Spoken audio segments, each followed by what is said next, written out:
Je suis Elena Bougaïré, je suis cofondatrice de la Kimpa Vita. La Kimpa Vita, c'est une initiative féministe, éco-responsable, et on essaie de sensibiliser sur les questions de genre à travers la culture. Chaque année, on met à l'honneur un pays africain ou afrodescendant et une figure féminine marquante de l'histoire du pays. Et cette année, c'est le Maroc qui est à l'honneur, avec comme figure féminine Fatima Al-Firia, qui est la femme qui a créé la première université du monde.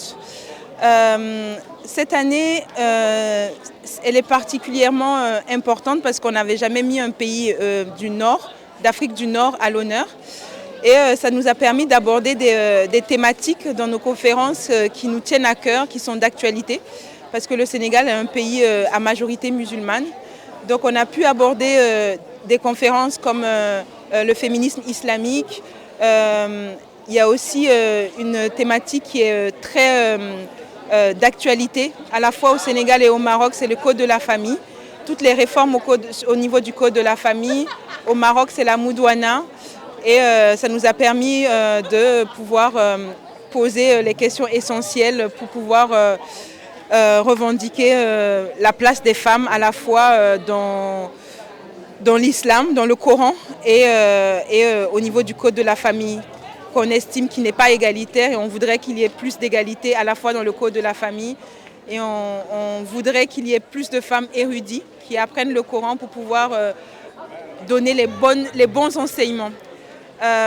Cette année, on a aussi mis en place des ateliers en non-mixité pour pouvoir permettre aux femmes de pouvoir débattre de certaines problématiques, thématiques, en toute bienveillance, en toute liberté.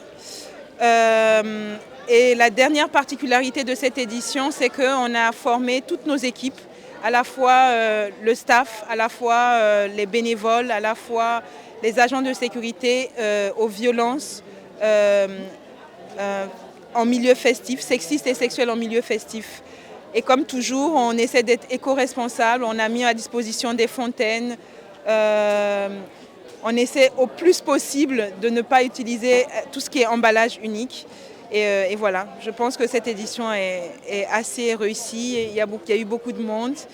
On a réussi à faire venir 2 DJ du Maroc.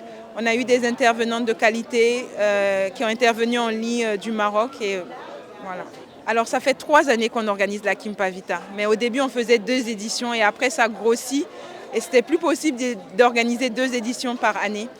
Alors la difficulté majeure, je pense que toutes celles qui organisent des événements rencontrent, c'est les financements. Pour l'instant, on n'est pas soutenu par l'État, par la mairie de Dakar. Donc c'est difficile de trouver des financements. Et après, vraiment, notre force, c'est nos bénévoles. C'est des gens qui donnent de leur temps gratuitement pour nous aider à organiser cet événement-là. Et vraiment, je voudrais remercier tous ceux qui nous ont aidés, qui ont donné de leur temps, qui ont bougé, qui se sont déplacés gratuitement. Et les obstacles, c'est ça, quoi. C'est vraiment les financements, c'est vraiment qu'on nous mette à disposition des espaces pour pouvoir organiser ça. Et c'est aussi tout ce qui est infrastructure. C'est pas évident, mais on essaie de faire comme il faudrait, quoi.